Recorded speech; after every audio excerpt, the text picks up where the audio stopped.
Well, I think, I mean, like any city, and this could be future films, obviously, which would be wonderful, and we've talked about ideas for how we're going to do that, but the whole idea of apes as a very new civilization dealing with and being faced with our own civilization and what we've left behind. So the idea of them going into cities and seeing our culture and aspects of who we are and our technology and all of that, and how they deal with that is really intriguing. So certainly the idea of the Colosseum and you know, sort of I guess man against animal for entertainment and all of those kind of things, I think would be both shocking to them and also quite appealing, perhaps.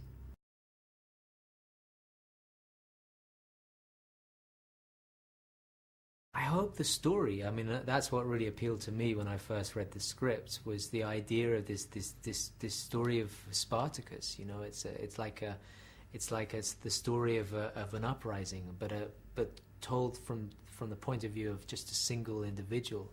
And obviously, Spartacus being a slave who rises up against the Roman Empire, it's not that different with this story. It's the idea of a chimpanzee who happens to be highly evolved and to in many ways be more intelligent than we are, harnessing his own kind to sort of lead this revolution against their oppressors and those that exploit them, to a place where they can escape from prison and look, and it becomes an escape movie. So, you know, they're looking for paradise and for freedom, and that's, I think, the most appealing thing about it.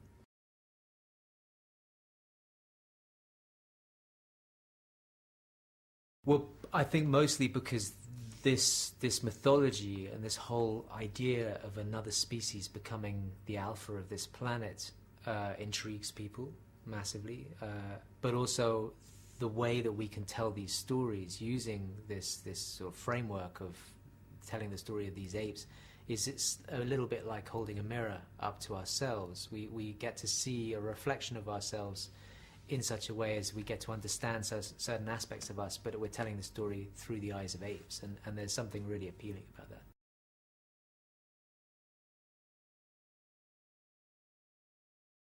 Yeah, I do. I mean, it's very different in many respects. It's an origin story, obviously. So we were telling the story in the modern world, the contemporary world, which none of the other films have done. And actually, I find that the most appealing thing about it, in that, you know, because it is dealing with a contemporary world and it deals with us and who we are, then it gave me the opportunity to do things in a very reality-based way. It's less science fiction and more kind of real-world science,